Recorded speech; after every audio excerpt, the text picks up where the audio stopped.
Thank you for tuning in to Spiritual Java with Annie. And today I would like to ask you a question. Are you intentional? Because if you are not, chances are you will not be able to get there, wherever there is. Intentional. Doing something on purpose. I can tell you that I'm intentional about many things in my life. Being a good wife and a mother to our daughter, performing with a spirit of excellence at work, being the best representative for Christ that I can possibly be. I'm also very intentional about applying the truth that I know, which was why when I first learned of the damage that having relaxed hair did to our bodies, I really struggled with whether or not I should transition from relaxed hair to natural hair. I didn't know much about it.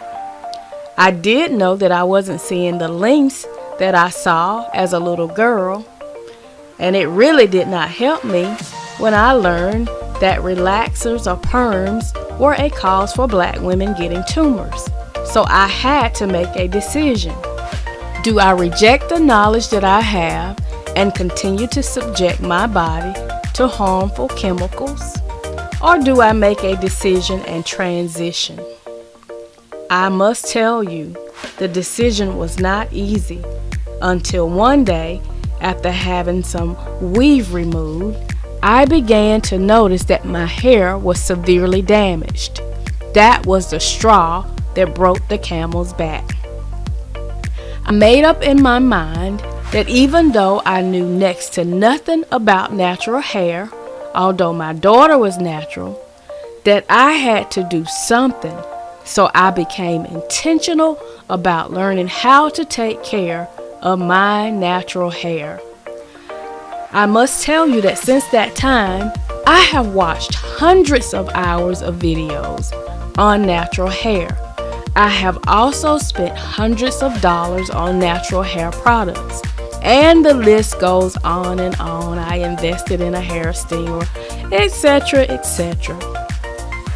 But I am very happy to report that since 2015, my natural hair has been growing and thriving. Of course, I did not bring you to this video to talk about natural hair. I only wanted to use it as a springboard to have a conversation with you about being intentional. When you are striving for a goal in life, you must be intentional because there will be many obstacles that will come your way. Their mission will be to stop you. But Ralph Waldo Emerson said, "What lies behind us and what lies before us are tiny matters compared to what lies within us." It is what lies within you that will determine whether you will be intentional in your pursuit. What is it that you have laid to the side because it required you to be intentional? Because it did not come easy. Because it did not come the way you thought it should. According to Leanne Jacobs, if an opportunity is not aligned with that which matters most to you, your core values, let it pass. The opportunities that don't make your soul sing or that you cannot be excited about, they just end up taking up space where a better opportunity could be. Don't settle for something fine. Wait for something great. Thank you, Leanne Jacobs. It is that very filter through which we should look to see if what we are desiring requires our intentionality and if it lines up with that burning flame that God lit on the inside of you so that you know you can go for it. I don't know of very many people who succeeded by accident. Even if they stumbled upon something great, they still had to move with purpose or intentionality to take it to the next level. Even gospel artist Travis Green said that God is intentional and he's never failing. I believe that we are created in the likeness of God and in his image, And as such, we should also be intentional. Remember over in the book of Genesis when God said, "Let there be."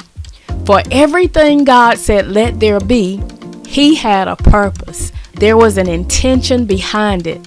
Trees were for oxygen so that man could breathe. And likewise, when man breathed out, he would breathe out carbon dioxide, which the trees needed. Everything fitted jointly together. And as such, we should be intentional. Everything should have a purpose. Everything should fit jointly together. Even you, yes, you, I'm talking to you. You were created with a purpose. God created you intentionally, and there is something that He set you in the earth to complete or to fulfill. Now, it is your duty or your responsibility to intentionally seek God out so that He can give you the purpose for which you were created. And once you find that purpose, you can start to move with intentionality, because you were not created to be mediocre. You were created to be great. So, just as I received information concerning the difference between natural and chemically altered hair and all of the possible ramifications, you too have been armed with information to help you to make decisions, whether you will live life intentionally or not. Dr. Martin Luther King lived his life intentionally. His purpose was to truly ensure justice for all. He died for that purpose. And of course, let's not forget Jesus, who also came to earth intentionally. His purpose was to die for all, that whosoever believe on Him would not perish, but have everlasting life. My question to you today is, what are you going to do about it? What are you going to do about the decisions that have been put before you? For God have given us everything pertaining to life and godliness. That means everything that you need is in you. If you want to lose weight, you can do it. If you want to be successful, you can do it. If you want to open your own business, you can do it. If you want to be a great speaker, a great writer, whatever it is, you can do it. Go after it. Go after it intentionally. Remember this: opportunity favors the prepared. And until next time, on your mark, you can no longer afford to fly by the seat of your pants. Get intentional and get set, because opportunities are going to come your way. And after that, get ready for, you know what I'm going to say, promotion, because the manifestation of your dreams are going to come to pass. God bless.